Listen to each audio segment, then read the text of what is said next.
Hello everybody, I am Daniel Clemens, the Hema Vtuber, and today I have something I am very excited to share with you.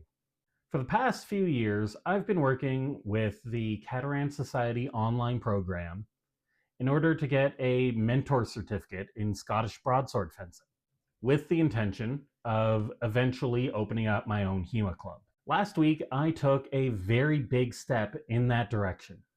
I was allowed to give a Hema lesson to a full group of people for the first time ever.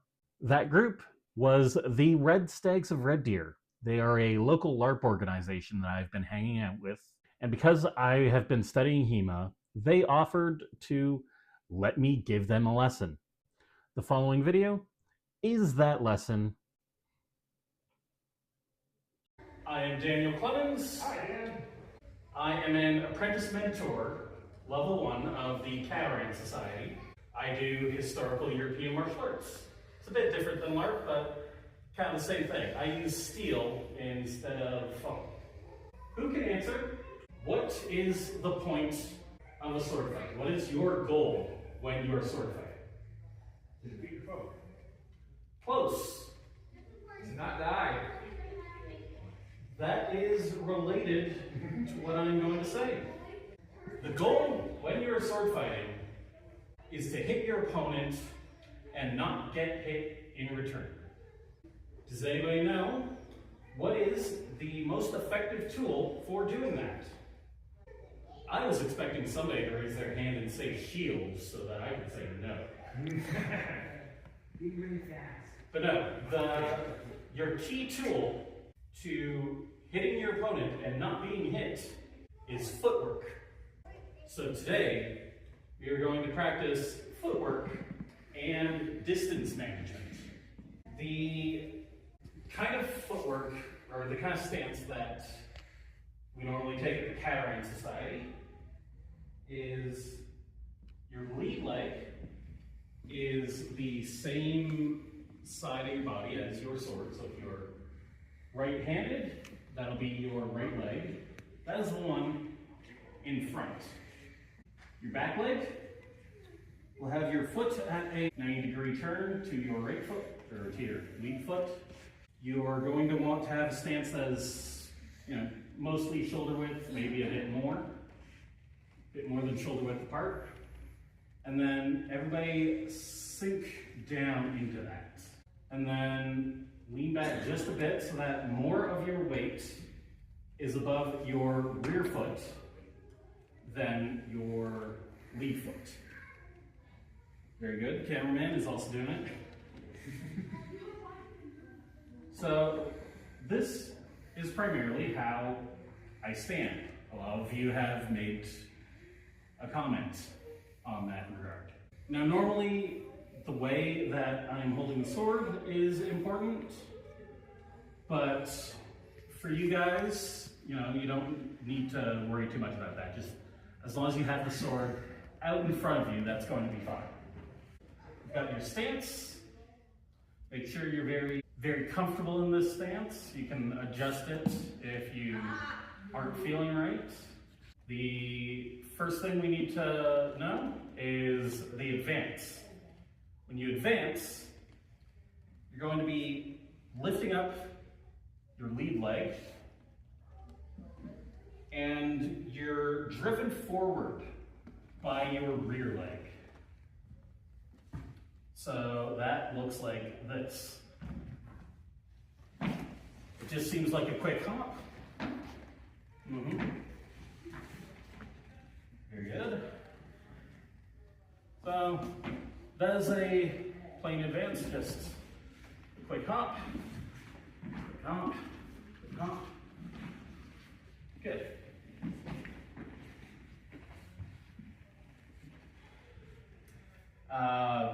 Obviously the next one is a retreat, which is the opposite of that. So you're gonna lift your back leg first, power it with your front leg. You want to end the hop with your legs in the same position that you started it. Yeah. see a lot of people sliding. That's all right for this kind of ground.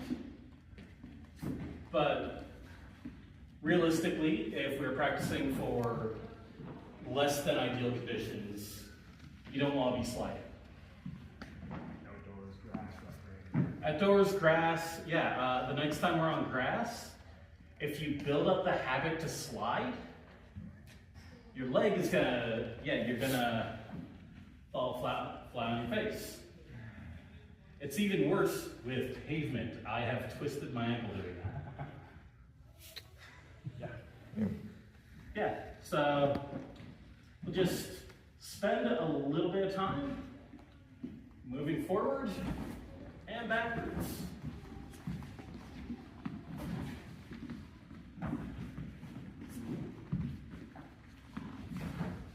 Leg should be a little bit wider. There you go. Now, there. That's it. Back, back, back.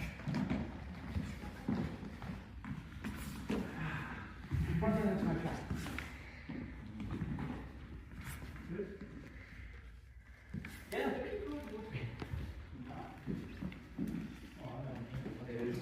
So I'll make sure your toes. Your first foot. I mean, it also depends on your footwear too. Yeah. And actually, it doesn't matter what kind of footwear in this gym. Everything slides. But on the grass, Yeah. right? Yeah, If- absolutely. Yeah, because that'll rip right out, especially if it's uneven. But if you don't have proper footwear with grip, you will slide. This could be great It's thing. real difficult for me to find good shoes of my size. I basically find shoes that fit me, the ones I wear till they wear out. 1090s. Yeah, I mean, I don't have that problem, but Yeah, shoe size. Don't hit anything No. with this. But I got unless reach they're though, wearing so, you know, trade-offs. I mean, the average shoe size is like what, 9? Because this Average shoe will- size is like what, 9? Not 14. I can show you the stars from. I can tell you what's not. Okay, so we're moving front and back. Let's do side to side. So if I want to go this way, I'm going to start off with my back leg. Basically, whatever way or whatever leg is on the side of your body that you're moving to, that is the leg you want moving first. So I'm moving out and then back and maintaining the stance afterwards.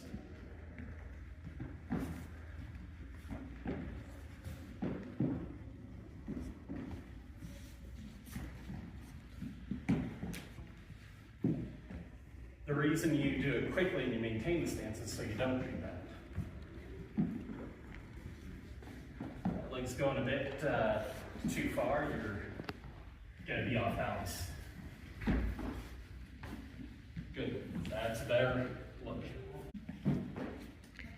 You three should let your knees sink in a bit more. That lowers your center of gravity, that's going to make it easier for you to balance.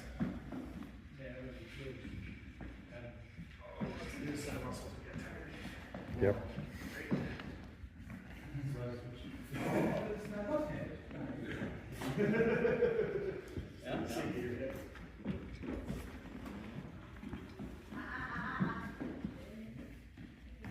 When you're moving this way, front foot, it's just so your feet don't cross over. Because if I You really lose notice that your balance. feet are crossing over, I'm going to wait until you make that move and then charge in at you. And what happens when someone's legs are crossed when you charge in it though? They fall over. We can demonstrate. Do you want to cross your legs right now? Cross your legs. Yeah, there's nothing there holding me up. Nothing there. A lot of people will describe it as a tripod. So if this is one leg of the tripod and this is another leg of the tripod, my force is, the force that you can apply that is directly between those legs is what it takes to knock me over. So if your legs are crossed, then instead of the force needing to be applied this way to knock me over, all of a sudden it is a much narrower force this way. And you could give your own force on that. Yeah. It's like, how many, you probably don't even have to hit somebody. They cross their legs to move, and then as you advance, they try and retreat, and they just fumble and fall. Yeah. You didn't even touch them. That is the other factor. If you are standing like this, and I make a move that makes you go, oh shit, I need to get away. There's nothing there. There's no good move at that point. Yeah? Good move. Go to the time machine, go back in time, don't make that mistake. So, we've got forward, we've got backwards. Now, we are going to move without actually moving. We are going to change our distance to our opponent without, changing where it is we're actually standing. We do that with a lunge. So that is a big step. You want your knee to basically be directly over your heel.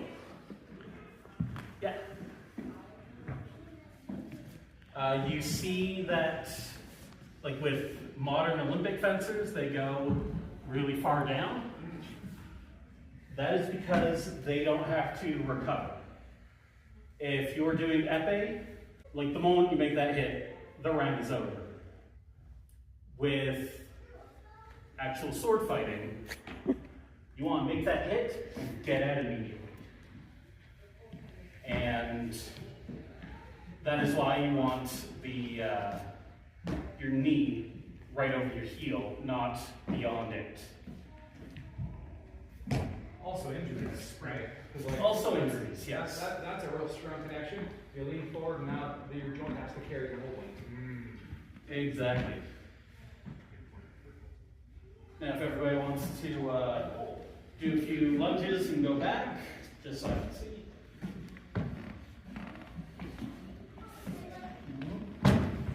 Going a bit far.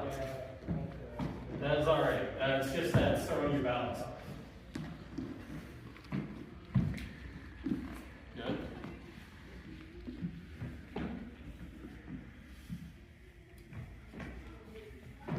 All right. That's looking all right. There is one thing that I want to correct before it turns into a habit. Everybody that I see lunging is lunging with the cut, or doing your lunge and then stabbing. You want your stab to be out at the tip, and your lunge is what actually drives it into your opponent. Because that is where the danger is. And you want your danger to be as far away from you as possible. So stick it out that much.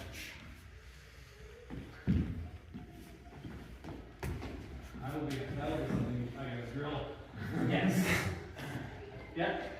When you're doing it with a cut, you want your cut to essentially be hitting them as you're stepping forward. Essentially, if you were to draw a circle or if you draw a line from the tip of my sword down to the ground, you want that circle to be as far away from you as possible when it hits. Because if you could do a little bit of a slow motion strike towards me. Strike. Or thrust, whichever you prefer. But with a lunge. But with a lunge. Mm-hmm. So. So when you stepped in, your sword is right here now. I can hit you right now. So if you step in and your sword is not as far as it can be, you might be stepping onto my blade. Meanwhile, if you stick this in first and then lunge, it's always going to hit me Yeah. before I can reply back. Fair enough. Pounds per square inch. Pounds per square inch, yes. We're gonna get tradey on this. A well done thrust delivers, There will be a quiz. for me, 200 pounds per square inch on this little tip. Yeah, that is why most Hema clubs say wear a lot of padding, because even with this flex, that still hurts my hand. But yes, the pounds per square inch, it is delivering a more deadly thrust. But the most important part is that I am keeping the actual danger as far away from me as possible. Since we've covered the lunge, there is another very important part to that. That is the slip. So what that is a very momentary retreat and then back. You will slowly, just so we can demonstrate it, deliver a cut towards my leg. I slip that, and I can bring my sword down your arm. And that is what makes the slip useful. You're removing yourself from the attack. Yeah. And even if I started retreating, like you can move that right into a lunge. Exactly. If you want to show that off, you can. And then you retreat, and I go into a lunge. Yeah. So everybody, we're going to be doing a couple of slips and then lunges.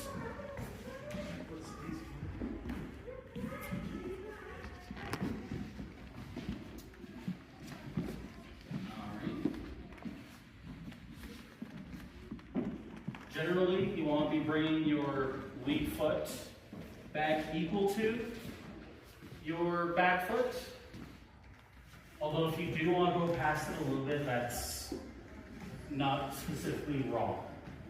It just means that you have like a fraction of a second longer to recover.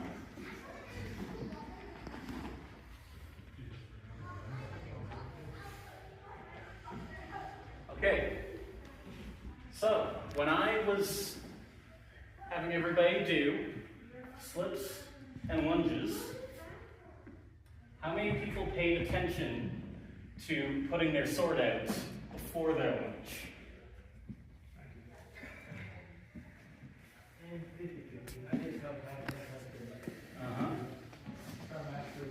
So you want to have your hand out before the lunge. Out, and then.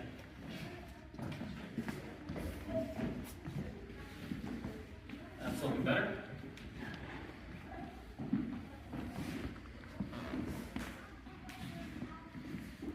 All right. I think that's looking okay.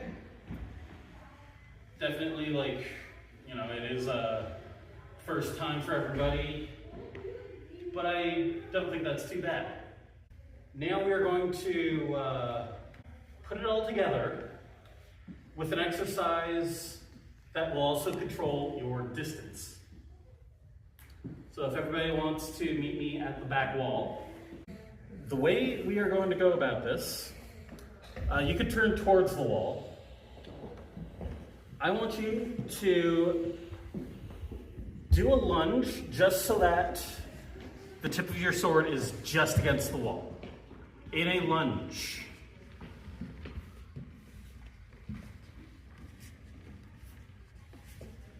Yeah, and just maintain that lunge.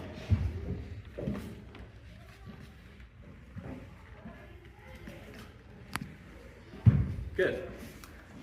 Now, without moving your back foot, everybody step back into just a regular stance or a slip and look at the distance between your foot and the wall.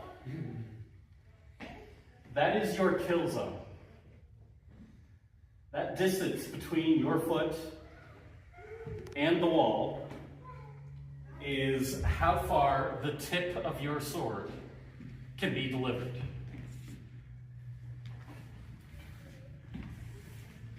Now, if everybody can line up against the wall, we are going, well, you are going to be using the footwork that I showed you, coming to this wall and stopping just at the distance that your lunge can be delivered.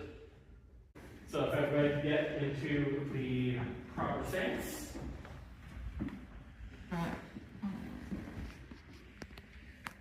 Proceed forward. The way that I showed you. Yeah, forward. Forward. Forward.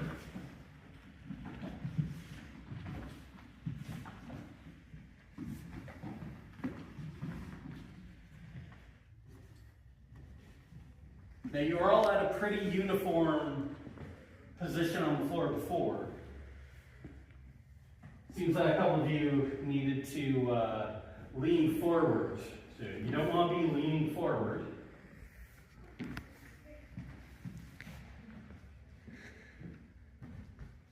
Yeah. Because essentially if you need to lean forward to get it, that is going to expose your head. That is the main reason that I get hit in tournaments. You want to still be leaning backwards, but still deliver your thrust.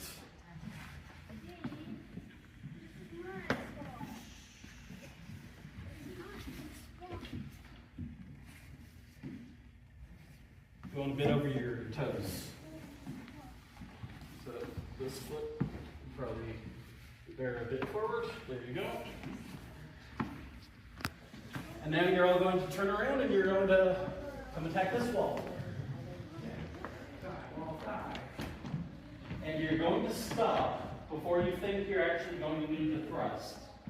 Or you're going to stop at the point that you think you would need to properly thrust. Lunge. Lunge, exactly. Thank you. Everybody can proceed forward.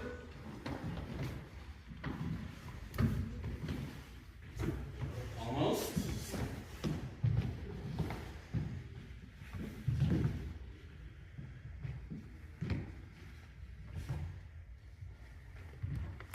All right, so by show of hands, who got a bit too close? Who got a bit too far? Yeah. And that is what I want you to sort of be practicing on your free time if you want to become better swordsmen, is knowing the distance that your lunge takes. Now we'll be doing an exercise to allow you to estimate whether your opponent can hit you with a proper lunge. If everybody can pair up.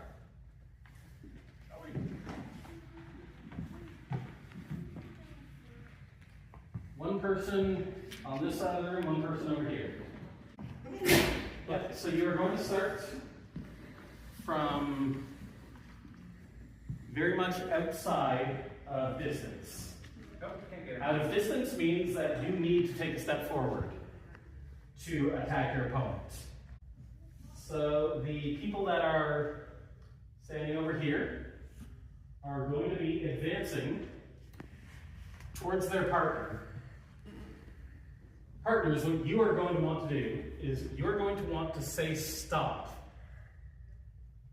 at the point where your opponent can do a full proper lunge and just brush you. Defensive exercise. You wear. Yes. Where on you? In the, I'm going to say in the chest. I'm not going to say like you know, you don't need your sword out at this point. So, attackers, please advance.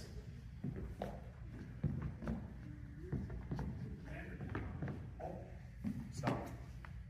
Now, you go into the lunge.